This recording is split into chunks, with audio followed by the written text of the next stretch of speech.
You're probably sitting at your kitchen table, scrolling through endless grill heads, wondering if any of them will actually fit your backyard setup without turning your hard-earned money into a pricey regret.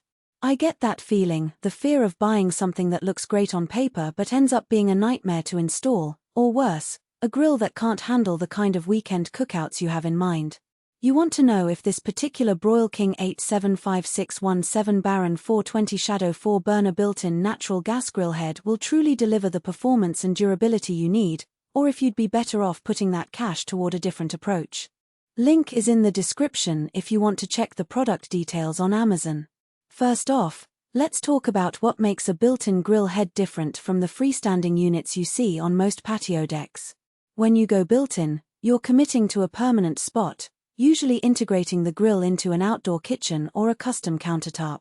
That means you need a unit that not only looks good but also plays well with the rest of your setup, the gas line, the countertop material, the space you have to work with. The Broil King Baron 420 is positioned as a mid-size, high-output option that promises both flexibility and solid heat management. The headline numbers are respectable, a total cooking surface of 630 square inches, with 460 square inches dedicated to primary direct heat cooking.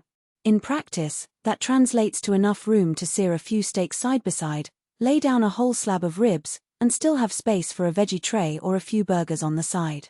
If you've ever tried to juggle multiple items on a smaller grill and found yourself constantly flipping or moving things around, that extra surface can be a game changer.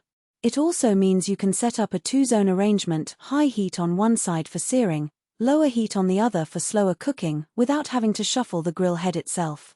Power comes from 4 stainless steel dual-tube burners that together push 40,000 BTUs.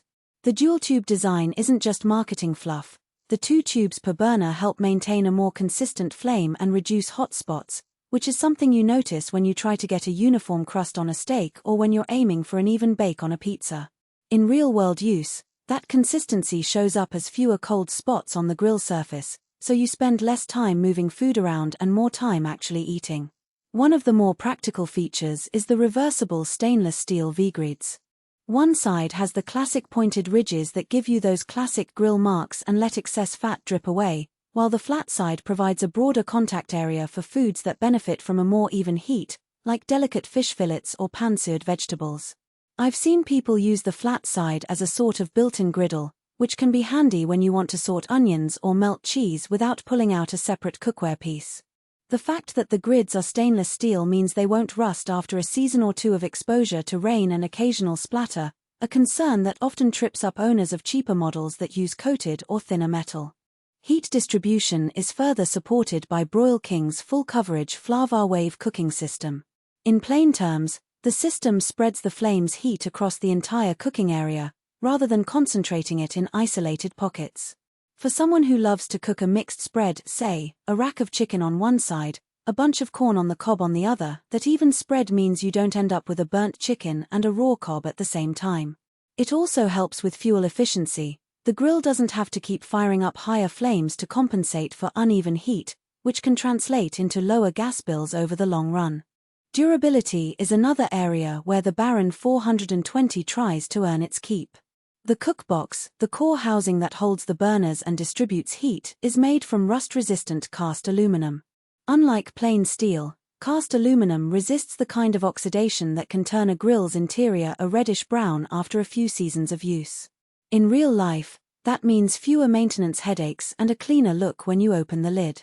Pair that with the stainless steel exterior and you have a unit that can stand up to the elements, from the occasional drizzle to the intense summer sun, without warping or corroding.